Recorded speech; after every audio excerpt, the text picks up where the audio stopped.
ತಾಲೂಕು ಪಂಚಾಯಿತಿ ಕಾರ್ಯಾಲಯ ಸಭಾಂಗಣದಲ್ಲಿ ಗೌರವಾನ್ವಿತ ತಾಲೂಕು ಅಧ್ಯಕ್ಷರು ಮನೋಹರ್ ರವರು ಗ್ಯಾರಂಟಿ ಯೋಜನೆಯ ಅನುಷ್ಠಾನ ಪ್ರಾಧಿಕಾರ ಶ್ರೀನಿವಾಸಪುರ ಹಾಗೂ ತಾಲೂಕು ಪಂಚಾಯಿತಿ ಕಾರ್ಯನಿರ್ವಹಣಾಧಿಕಾರಿಗಳು ಡಾ ಸರ್ವೇಶ್ ರವರು ಮತ್ತು ಗೌರವಾನ್ವಿತ ಸಕ್ರಿಯ ಎಲ್ಲಾ ಪದಾಧಿಕಾರಿಗಳು ಹಾಗೂ ಬೆಸ್ಕಾಂ ಇಲಾಖೆ ಸಹಾಯಕ ಕಾರ್ಯನಿರ್ವಾಹಕ ಅಧಿಕಾರಿ ಇಂಜಿನಿಯರ್ ಪಿವಿ ಶಿವಪ್ರಸಾದ್ ಬಾಬುರವರು ಹಾಗೂ ಜೆಇ ಘಟಕ 2 ಇಂಜಿನಿಯರ್ ಆರ್ಕೆ ಬಾಬುರವರು ಹಾಗೂ ಕೆಎಸ್ಆರ್ಟಿಸಿ ಇಲಾಖೆ ಅಧಿಕಾರಿ ಆಹಾರ ಇಲಾಖೆ ಅಧಿಕಾರಿಗಳು ಯುವ ನಿಧಿ ಸಂಬಂಧಪಟ್ಟ ಅಧಿಕಾರಿಗಳು ಶ್ರೀನಿವಾಸಪುರ ತಾಲೂಕು ಗ್ಯಾರಂಟಿ ಯೋಜನೆಯ ಅನುಷ್ಠಾನ ಪ್ರಾಧಿಕಾರ ಶ್ರೀನಿವಾಸಪುರ ಯೋಜನೆಗಳ ಶಕ್ತಿ ರಾಜ್ಯದ ಎಲ್ಲಾ ಮಹಿಳೆಯರ ಬಸ್ ಪ್ರಯಾಣ ಉಚಿತ ವಿಚಾರದ ಬಗ್ಗೆ ಚರ್ಚೆ ಹಾಗೂ ಪ್ರತಿ ಮನೆಗೆ ಗೃಹಜ್ಯೋತಿ 200 ಯೂನಿಟ್ ಉಚಿತ ವಿದ್ಯುತ್ ಬಗ್ಗೆ ಸಭೆಯಲ್ಲಿ ಚರ್ಚೆ ಗೃಹಲಕ್ಷ್ಮಿ ಪ್ರತಿ ಯಜಮಾನಿಗೆ ಪ್ರತಿ ತಿಂಗಳ 2000 ಬಗ್ಗೆ ಚರ್ಚೆ ಹಾಗೂ ಅನ್ನಭಾಗ್ಯ ತಿಂಗಳ ಪ್ರತಿ ವ್ಯಕ್ತಿಗೆ ಉಚಿತ ಬಗ್ಗೆ ಚರ್ಚೆ ಯುವ ನಿಧಿ ಪ್ರತಿ ತಿಂಗಳ ನಿರುದ್ಯೋಗ ಭಕ್ತಿಯ 3000 ಪದವೀಧರ ಬಗ್ಗೆ ಚರ್ಚೆ ಹಾಗೂ ಡಿಪ್ಲೊಮೊ ಪದವೀಧರ 1500 ಬಗ್ಗೆ ಚರ್ಚೆ ಈ ಸಮಯದಲ್ಲಿ ಗ್ಯಾರಂಟಿ ಯೋಜನೆಯ ತಾಲೂಕು ಅಧ್ಯಕ್ಷರು ಮನೋಹರ್ ರವರು ಸಂಬಂಧಪಟ್ಟ ಅಧಿಕಾರಿಗಳಿಗೆ ಸೂಚನೆ ಸಮರ್ಪಕವಾಗಿ ಎಲ್ಲಾ ಫಲಾನುಭವಿಗಳಿಗೆ ಸರ್ಕಾರದ ಸೌಲಭ್ಯಗಳು ಪ್ರತಿ ತಿಂಗಳು ಸಿಗಬೇಕು ಎಂಬುದಾಗಿ ಸೂಚನೆ ಈ ಸಮಯದಲ್ಲಿ ತಾಲೂಕು ಸಕ್ರಿಯ ಅಧಿಕಾರಿ ಕಾರ್ಯನಿರ್ವಹಣಾಧಿಕಾರಿಗಳು ಡಾ ಸರ್ವೇಶ್ ರವರು ಎಲ್ಲಾ ರೀತಿಯ ಸೌಲಭ್ಯಗಳ ಬಗ್ಗೆ ಸವಿಸ್ತಾರವಾಗಿ ವ್ಯಕ್ತಪಡಿಸಿದರು. ಪರಿಶೀಲನೆ ಮಾಡಿಬಿಟ್ಟು ಮಾಡ್ತೀನಿ ಅಂತ ಹೇಳಿದ್ದಾರೆ. ನಮ್ಮ ಕೆಎಸ್ಆರ್ಟಿಸಿ ಅವರು ಡಿಎಂ ಅವರು ಚೆನ್ನಾಗಿ ಕೆಲಸ ಮಾಡ್ತಾವ್ರು, ಏನು ಸಮಸ್ಯೆಗಳಿಲ್ಲ. ಆದ್ರೂ ಕೆಲವೊಂದು ನಮ್ಮ ಗೌರವಾನ್ವಿತ ಸದಸ್ಯರು ಏನು ಹೇಳಿದ್ದಾರೆ ಅದನ್ನ ಆದಷ್ಟು ಬೇಗ ಸಿಗಂದವರಿಗೆ ಒಂದು ಬಸ್ ವ್ಯವಸ್ಥೆ ಮಾಡಿಕೊಡಿ ಅಂತ ನಾನು ಈ ಮೂಲಕ ಅವರಿಗೆ ತಿಳಿಸ್ತಾ ಇದ್ದೀನಿ. ಈ ಸಂದರ್ಭದಲ್ಲಿ ತಿರ್ತಿಗೆ ನೇರವಾಗಿ ಬಸ್ ವ್ಯವಸ್ಥೆ ಯಾಕಂದ್ರೆ ಜನ ಜಾಸ್ತಿ ಅವಕಾಶ ಇಲ್ಲ. ಇದರಲ್ಲಿ ಏನಂದ್ರೆ ಶಕ್ತಿ ಇಂಟರ್ಸ್ಟೇಟ್ಗೆ ಇರೋದಿಲ್ಲ, ಬಸ್ ಹೋಗ್ತಾ ಇದೆ, ಇದರ ಸೌಲಭ್ಯ ಇದೆಯಾ, ಇಂಟರ್ಸ್ಟೇಟ್ಗೆ ಇರೋದಿಲ್ಲ. ಅದರ ಹೇಳ್ತಾ ಇದ್ದೀನಿ, ಉಚಿತ ಸೌಲಭ್ಯ ಇದೆಯಾ, ಉಚಿತ ಸೌಲಭ್ಯ ಇಂಟರ್ಸ್ಟೇಟ್ಗೆ ಇಲ್ಲ. ಮತ್ತೆ ಕೆಲವೊಂದ್ ಕಡೆ ಬಸ್ ಸ್ಟಾಪ್ ಬೇಕಂದ್ರೆ ಅವೆಲ್ಲ ವ್ಯವಸ್ಥೆ ಮಾಡ್ಕೊಟ್ಟಿದ್ದಾರೆ ಹೇಳಿದ್ರು ಸರ್. ಆಮೇಲೆ ಇಲ್ಲಿ ಕನ್ಕೋನ ಚೋಳಿದೆ ಅಲ್ಲಿ ಮನೆಗಳಿಂದ ಅಲ್ಲೊಂದು ಬಸ್ ಸ್ಟಾಪ್ ವ್ಯವಸ್ಥೆ ಪರಿಶೀಲನೆ ಮಾಡಿ ಸರ್. ಅಲ್ಲಿ ಹೌಸಿಂಗ್ ಮನೆಗಳು ಇದೆ, ಸಂಸಾರ ಒಂದ್ಸಲಿ ಪರಿಶೀಲನೆ ಮಾಡಿ ಸರ್. ಅವಕಾಶ ಇದ್ರೆ ದಯವಿಟ್ಟು ಮಾಡಿಕೊಡಿ. ಈಗಾಗಲೇ ಮಾಪನ ಮಾಡ್ಸಕ್ ಕೇಳಿದ್ವಿ, ಈಗಾಗಲೇ ಮಾಡಿಸಿದ್ದಾರೆ. ಮತ್ತೆ ಕೆಲವೊಂದು ಕಡೆ ಏನು ಅಕ್ಕಿ ಕೊರತೆ ಕೊಡ್ತಾ ಇದ್ದಾರೆ ಅಂತ ಹೇಳಿದ್ರು, ಕಡಿಮೆ ಕೊಡ್ತಾರೆ ಅಂದ್ರು. ಅದನ್ನು ಸಹ ಈಗಾಗಲೇ ಸೂಚನೆ ಕೊಟ್ಟು ಈಗ ಒಂದು 6-7 ಮೀಟಿಂಗ್ಗಳಲ್ಲಿ ಕಂಟಿನ್ಯೂಸ್ ಆಗಿ ಎಲ್ಲ ಸದಸ್ಯರುಗಳು ಗಮನ ಹರಿಸಿದ್ದಾರೆ. 90% ಇದು ಸೋರಿಕೆಯನ್ನ ನಿಲ್ಲಿಸಿದ್ದೀವಿ. 100% ಸೋರಿಕೆ ನಿಲ್ಲಿಸೋದು ನಮ್ಮ ಉದ್ದೇಶವಾಗಿದೆ. ಅದನ್ನು ಸಹ ಕಂಟಿನ್ಯೂಟ್ ಆಗಿ ಫಾಲೋ ಅಪ್ ಮಾಡೋಕ್ಕೆ ಅವ್ರಿಗೆ ಹೇಳಿದ್ದೀವಿ. ಮತ್ತೆ ಕೆಲವೊಂದು ಕಡೆ ಹಣ ಪಡಿತಾರ ಅಂತ ಹೇಳ್ತಾ ಇದ್ರು. ಅಂತ ಪ್ರಕರಣಗಳು ಈಗ 100ಕ್ಕೆ 100% ಸಂಪೂರ್ಣವಾಗಿ ನಾವು ಏನು ಈ ಒಂದು ಸಮಿತಿ ಬಂದ ಮೇಲೆ ಡೈರೆಕ್ಷನ್ ಎಲ್ಲ ನಮ್ಮ ನ್ಯಾಯಬೆಲೆ ಅಂಗಡಿಗಳಿಗೆ ಕೊಟ್ಟಿದ್ದಾರೆ. ಅದರಿಂದ ಯಾವುದೇ ಕಾರಣಕ್ಕೂ ಯಾವುದೇ ಒಂದು ಇದರಲ್ಲಿ ಈಗ ಹಣ ಪಡೆಯುವಂತಹ ಪ್ರಕರಣಗಳು ಕಂಡು ಬಂದಿಲ್ಲ. ಯಾವುದಾದ್ರೂ ಬಂದರೆ ನಿರ್ದಾಕ್ಷಿಣ ಕ್ರಮ ವಹಿಸ್ಬೇಕಂತಾನೆ ಹೇಳಿದ್ವಿ. ಮತ್ತು ಯಾವುದೋ ಒಂದು ಫುಡ್ಡನ್ನು ಗೋಡನ್ಗೆ ಬಂದು ಫಸ್ಟು ಅಲ್ಲಿಂದ ಮತ್ತೆ ಸರಬರಾಜು ಮಾಡಬೇಕು, ಅಲ್ಲಿ ತೂಕ ಮಾಡಿ ಮಾಡಬೇಕು. ಯಾವುದೇ ಕಾರಣ ತೂಕ ಕಡಿಮೆ ಕೊಡಬಾರದು ಅಂತ ಡೈರೆಕ್ಷನ್ ಕೊಟ್ಟಿದ್ದಾರೆ. ಅದರ ಪ್ರಕಾರನೂ ಮೀಟರ್ಗಳ ಆದ್ಯತೆ ಅನುಗುಣವಾಗಿ ಈ ಫಾರ್ಮೇಟ್ ಅನ್ನು ಫಿಲ್ ಮಾಡ್ಕೋಬೇಕು. ಅನರ್ಹರು ಎಷ್ಟು ಜನ ಇದ್ದಾರೆ ಅವರೆಲ್ಲರನ್ನು ಸಹಿಯನ್ನು ಅಥವಾ ಪಡೆದು ನಮಗೆ ಸಲ್ಲಿಸಬೇಕು ಅಂತೇಳಿ ಈಗಾಗಲೇ ಸೂಚನೆ ಕೊಟ್ಟಿದ್ದೀವಿ. ಈಗ 57% ಪ್ರಗತಿಯಾಗಿದೆ. ಮುಂಬರುವ ಸಭೆಯೊಳಗಡೆ 100ಕ್ಕೆ 100% ಆಗಿರುತ್ತೆ. ಯಾವೊಂದು ಕಾರಣದಿಂದ ಅರ್ಹ ಫಲಾನುಭವಿಗಳು ಏನಾದರೂ ಬಿಟ್ಟು ಹೋಗಿದ್ರೆ ಅವರ ನೇರ ಹೊಣೆಗಾರ ಮಾಡ್ತೀವಿ. ಅನರ್ಹ ಫಲಾನುಭವಿಗಳು ಕಂಪಲ್ಸರಿಯಾಗಿ ಅವರ ಸಹಿಯನ್ನ ಪಡ್ಕೊಂಡು ಕೊಡಬೇಕು ಅಂತ ಹೇಳಿದ್ವಿ ಈಗಾಗಲೇ. ಇದು ಅದರ ಜೊತೆಗೆ ಎಲ್ಲ ಡಿಜಿಟಲ್ ಮೀಟರ್ಗಳ ಹಾಕಕ್ಕೆ ಇಂದಿನ ಸಭೆಯಲ್ಲಿ ಅಧ್ಯಕ್ಷರು ಮತ್ತು ಸದಸ್ಯರು ಸೂಚಿಸಿದ್ರು. ಅದರಂತೆ 100% ಮೆಟಾಲಿಕ್ ಮೀಟರ್ಸ್ನೆಲ್ಲ ಚೇಂಜ್ ಮಾಡಿ ಡಿಜಿಟೈಸೇಷನ್ ಈಗಾಗಲೇ ಕಂಪ್ಲೀಟ್ ಆಗಿದೆ. ಅದಾದ ನಂತರ ಅನ್ನಭಾಗ್ಯ ಯೋಜನೆಯಲ್ಲಿ ಈಗಾಗಲೇ 97 ಅರ್ಜಿಗಳು ಏನು ಆನ್ಲೈನಲ್ಲಿ ಸಬ್ಮಿಟ್ ಮಾಡಿದ್ದಾರೆ.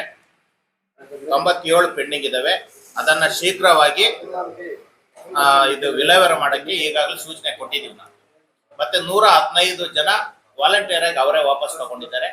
ಅದನ್ನು ಸಹ ಮತ್ತೊಮ್ಮೆ ಪರಿಶೀಲನೆ ಮಾಡಿ ಅಂತ ನಾವು ಈಗ ಹೇಳಿದ್ದೀವಿ. ಮತ್ತೆ ಎಲ್ಲ ತಕ್ಕಡಿಗಳು ಏನು ಮಾನ್ಯ ಅಧ್ಯಕ್ಷರು ಕೆ.ವಿ. ಮನೋಹರ್ ಸರ್ ಒಂದು ಅಧ್ಯಕ್ಷತೆಯಲ್ಲಿ ತಾಲೂಕು ಮಟ್ಟದ ಗ್ಯಾರಂಟಿ ಯೋಜನೆಗಳ ಅನುಷ್ಠಾನ ಸಮಿತಿ ವತಿಯಿಂದ ಒಂದು ಸಭೆಯನ್ನು ಕರೆದಿದ್ದೀವಿ. ಇದರಲ್ಲಿ ಎಲ್ಲ ಪಂಚ ಗ್ಯಾರಂಟಿ ತಾಲೂಕು ಮಟ್ಟದ ಅಧಿಕಾರಿಗಳು ಸಹ ಭಾಗವಹಿಸಿದ್ರು. ಇದರಲ್ಲಿ ಇರುವಂತಹ ಕೆಲವೊಂದು ನ್ಯೂನತೆಗಳನ್ನು ಸರಿಪಡಿಸಿ ಮುಂಬರುವ ಸಭೆಯೊಳಗೆ ಅನುಪಾಲನಾ ವರದಿಯನ್ನು ಕೊಡಬೇಕಂತೇಳಿ ಗೌರವಾನ್ವಿತ ಅಧ್ಯಕ್ಷರು ಮತ್ತು ಸದಸ್ಯರು ಸೂಚಿಸಿದರು.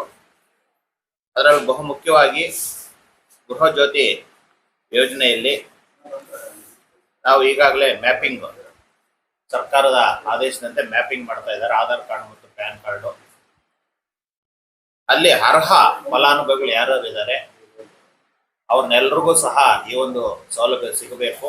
ಅನರ್ಹ ಫಲಾನುಭವಿಗಳು ಯಾರಿದ್ದಾರೆ ಅದರಲ್ಲಿ ಅವರು ವಿಂಗಡಣೆ ಮಾಡಿದ್ದಾರೆ. ಬಾಗಿಲು ಹಾಕಿರೋದು, ಬಾಗಿಲು ಮುಚ್ಚಿರೋದು, 2-3 ಸಲ ಹೋಗಿ ವಿಸಿಟ್ ಮಾಡಿದ್ರು ಸಹ ಅಂಥವ್ರನ್ನ ಈಗಾಗಲೇ ಫಾರ್ಮೆಟ್ ಏನು ಕೊಟ್ಟಿದ್ದಾರೆ ಅವರೆಲ್ಲ ಪಾಯಿಂಟ್ಸ್ಗಳ ಅಟೆಂಡ್ ಮಾಡಿದ್ದಾರೆ.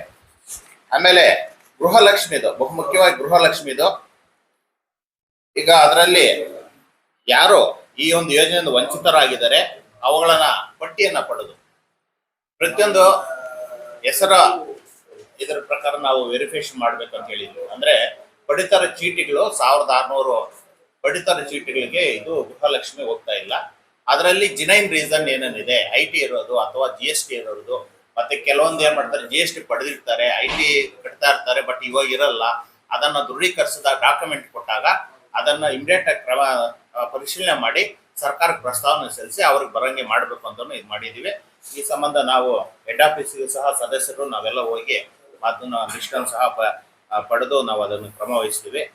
ಆಮೇಲೆ ಫಲಾನುಭವಿಗಳ ಒಂದು ಲಿಸ್ಟನ್ನು ಸಹ ನಾವು ಕೇಳಿದ್ವಿ. ಆದರೆ ಈಗಾಗಲೇ ನಮ್ಮ ಅನ್ನಭಾಗ್ಯವರೆಲ್ಲ ಕೊಟ್ಟಿದ್ದಾರೆ ಲಿಸ್ಟು, ಎಷ್ಟು ಜನಕ್ಕೆ ಹೋಗ್ತಾ ಇದೆ ಅಂತ. ಅದರಲ್ಲಿ ಏನೋ ನ್ಯೂನತೆ ಇದ್ರೆ ಎಲ್ಲ ನಾವು ಪರಿಶೀಲನೆ ಮಾಡೋಕ್ಕೆ ಲಿಸ್ಟ್ ಎಲ್ಲ ತಂದು ಕೊಟ್ಟಿದ್ದಾರೆ. ಯುವ ನಿಧಿಯವರು ಕ್ಯಾಂಪ್ಗಳನ್ನು ಮಾಡಬೇಕು, ಮತ್ತು ಜಿನೈನ್ ಆಗಿರುವಂತಹ ವಿದ್ಯಾರ್ಥಿಗಳಿಗೆ ಈ ಒಂದು ಯೋಜನೆಗೆ ಸೇರಿಸ್ಕೊಡ್ಬೇಕು. ಅದರ ಜೊತೆಗೆ ಪ್ರತಿ ತಿಂಗಳು ಏನಿದೆ ಏನೋ ಅವರು ನಿರುದ್ಯೋಗರಾಗಿ ಮುಂದುವರೆದಿದ್ದಾರೆ, ಯಾವುದು ಜಾಬ್ ಮಾಡ್ತಾ ಇಲ್ಲ ಅಂತೇಳಿ ಆನ್ಲೈನ್ ಅಪ್ಡೇಟ್ ಮಾಡಬೇಕಾಗ್ತದೆ. ಅದರ ಬಗ್ಗೆ ಅವೇರ್ನೆಸ್ ಮಾಡೋಕ್ಕೆ ಸಹ ನಾವು ಹೇಳಿದ್ದೀವಿ. ಮತ್ತೆ ನಮ್ಮ ಶಕ್ತಿ ಯೋಜನೆ ತುಂಬ ಚೆನ್ನಾಗಿ ನಡೀತಾ ಇದೆ.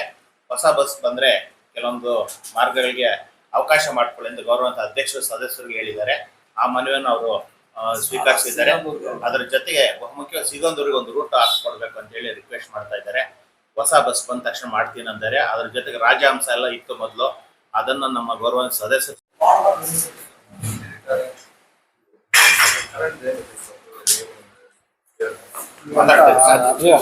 ಮಾತಾಡ್ತೀರಾ?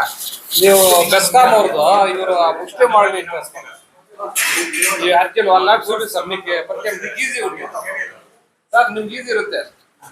ಇರೋ ಜೊತೆ ಹಾಕೊಳ್ಳಿ, ಇವ್ರ ನಂಬರ್ ತಗೊಂಡೆ ಆ ಏರಿಯಾ ನಿಮ್ಗೆ ಅಷ್ಟು ಎಕ್ಸ್ಪೀರಿಯನ್ಸ್ ಇರಲ್ಲ. ಇವ್ರ ಜೊತೆಯಲ್ಲಿದ್ರೆ ನಿಮ್ಗೆ ಈಸಿಯಾಗಿ ಕೆಲಸ ಆಗೋದು, ಕನ್ಫ್ಯೂಷನ್ ಇರಲ್ಲ, ಯಾರು ಡಿಲೀಟ್ ಇರಲ್ಲ, ಕ್ಲಿಯರ್ ಆಗೋದು. NIT ವಾರ್ಡ್ಸ್ ಹೋದಾಗ ಇವ್ರ ಜೊತೆ ಹಾಕೊಂಡು ಕ್ಲಿಯರ್ ಮಾಡಿ ಒಂದು ಕ್ರಮ ವಹಿಸಿ ಅಂತ ಹೇಳ್ತಾ ಈ ಸಭೆಯನ್ನ ಮುಕ್ತಾಯಗೊಳಿಸ್ತಾ ಇದ್ದೀವಿ.